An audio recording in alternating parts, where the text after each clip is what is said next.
Hopefully it works this time. Sorry about this. My video camera kept messing up. Hello, blessed be. This is Draven Nightshade. Welcome to my channel. And tonight's video, I'm making a video about spirits. Mostly dark spirits and my experience with the paranormal and or spirits. Okay, this actually happened maybe about almost a month ago, a couple weeks ago. It was recent, and not only that, I'm also going to be talking about my spirit experiences when I was a child. Now, my experience as a child, I explained this before in my video response to Wicked Gem's ghost story video, that when I was living in this house, I think it was 18th Street in Lorraine, this house, my family moved in, and it was perfectly fine. I just got a text message, don't mind that. Everything was fine for about, I want to say 3 to 4 months. Nothing happened. We didn't experience any paranormal activity until about, like I said, 3 or 4 months into living there. I started seeing shadows. I was like, okay, I'm just going crazy. And then my brother started hearing things too. And after he started hearing things, we started seeing this shadowy figure. I don't know what the hell it was. It scared the shit out of me when I was little. I was like 14 or 15. And this thing kept shaking his doorknob. No, I was like 13 or 14, I don't remember. Kept shaking his doorknob. And we're like, well, what the hell is this? And he kept messing with us and messing with us. It kept getting escalating worse. The damn ghost kept touching my ass. Try throwing me down the stairs. Try throwing things at me. My family, we just moved out. I have clairaudience. I can hear spirits. And this thing, that ghost, didn't want me in the house. It kept screaming at me every day, get the fuck out of my house. I don't like you. I don't know why. Then again, recently, a couple weeks ago, I had another damn paranormal experience, 2 to be exact. My family moved into this house I'm in now, relatively a couple of months ago. We're still getting used to it. I think we moved here sometime in November, or I can't remember. No, fuck, when was it?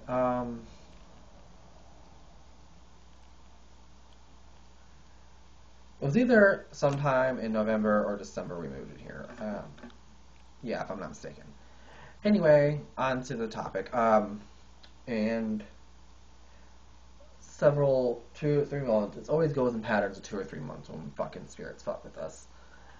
Then a couple months into living here, I've had shadowy figures fucking with me, coming out of my damn door and giving me nightmares, giving my boyfriend nightmares, following me around, like to take my stuff and hide it from me. And my room, no matter how much I smudged it and cleansed it, it was always freezing cold, even though the heater in my room is on full blast. Everyone else's room was warm except my room. It would stay freezing cold. And I'm like trying to figure out what's going on. So then,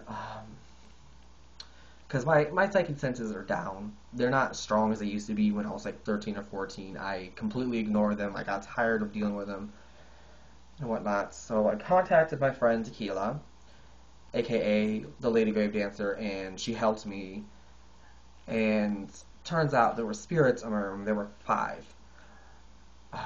These ghosts were assholes. They were dicks. They hated me because I'm gay. So it turns out that I accidentally opened a portal without realizing it to the other side. I had a mirror over here on this wall over here, facing the door right there, my front door, and I forgot all about that it actually opens up a portal if you're not careful with what you're doing, and it did. It opened a portal right up. And let me tell you, it wasn't good whatsoever. It started to escalate, and I said to myself, I have to get rid of these fucking things before it gets worse. So Tequila guided me through how to do it. I opened the portal, told those fucking things, get the hell out of my house. Well, it was open already. I told them, get the fuck out. I closed the portal, burned sage until I couldn't breathe in here, burned dragon's blood. I was just chanting, get the hell out of my house. I was doing every trick that I know in the book how to go to ghosts. I was throwing salt everywhere. I was throwing blessed water everywhere. I was cussing at them and telling them to get the fuck out. I don't want you in here. Get the hell out of my house. When I was doing it, they were calling me a faggot. They were yelling at me, screaming at me, telling me we're not leaving. And I told them, get the fuck out. This is my house. Get the fuck out. And finally, they left. They couldn't stand it anymore because I was throwing salt all throughout the room. I was burning so much dragon's blood. And I kept going, doing it, and I couldn't do it. So I called to my matron goddess and patron god. I called to Isis and Thoth to help me with this. And as soon as they arrived, these damn things left immediately. They didn't want to stay here anymore. So, yeah, I have to keep reinforcing protection spells on my house. And not only because of that portal that was there, but because the street that we're on, it's haunted itself. There were actually spirits in front of our porch fighting, trying to get into the house. This might sound crazy, but we live literally two streets down from a cemetery, so this place is haunted. The whole city I live in is haunted. So yeah, I have to reinforce protection spells. Then after that, the portal's been closed, and it's still closed to this day, and I'm not fucking opening it unless I need to. The spirits that were at my boyfriend's house, one of them was a child, and it followed me home. It kept messing with me, bothering me, pulling on my damn blanket, taking my blanket off of me, tugging on my pants, constantly bothering me, until I finally asked it, what the hell do you want? I'm tired of you bothering me. And it talked to me. It spoke to me finally. I was like, finally. And all it kept telling me was, I can't do it. So I was like, well, what is it that you can't do? And he just kept saying, help me. And so it was a boy, I couldn't tell. So then I got a hold of Tequila again to help me contact the spirit. And with her help, I found out the boy's name was Dylan. And he finally kept talking to me, and he finally told me his name was Dylan. So then I started using my pendulum, because that's the only way that I know how to get in contact with other beings, like spirits or guardian angels or anything, is through a pendulum. And his family died without him, and he was stuck here. So I reopened the portal in my room again, scared like hell because I thought I was going to let something in. And I guided him into the portal. He was so scared. Like, this child was crying. He didn't know what to do. He didn't trust me that well because I don't know him. Then he went to the portal eventually. I said protections prayers for him. I hope he made it to where he was supposed to go. Hope he crossed over properly.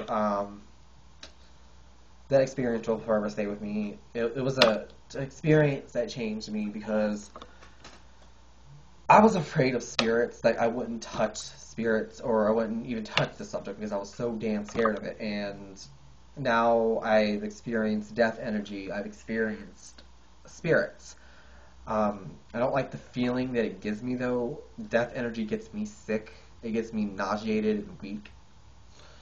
So after I did that, I closed the portal back up, blessed my room immediately, cast protection spells, took protection oil, rubbed it on the portal and every window of my room and the house in general, and got me something to eat, drank me some tea to restore my energies. This experience, I'm telling you, it changed my views on the spirit world, and now I'm not afraid of it anymore. So pretty soon, I'm actually going to be building an altar to the dead in my closet. I don't know when yet, that's the problem. Keep putting it off to the side, because I have other shit to do for now. I'll always keep that poor little child, Dylan, in my heart. I barely knew him, I only knew him for a while, but I helped him cross over like that, like quickly. Because I don't want him staying here on Earth. I don't want any spirits that are stuck here to stay on Earth. They need to move on. There's a reason why they have to move on. So, until next time, Mary Part and blessed be. I hope everyone enjoyed this video. Sorry that I'm wearing this stupid bandana. It makes me look stupid, but I didn't want my hair showing. I didn't want to show it today, so. And I hope anyone can see it by wearing eyeshadow and mascara and eyeshadow. I hope you guys can actually see it. And eyeliner. I hope I'm not. Oh well. So until next time, Mary Part and blessed be.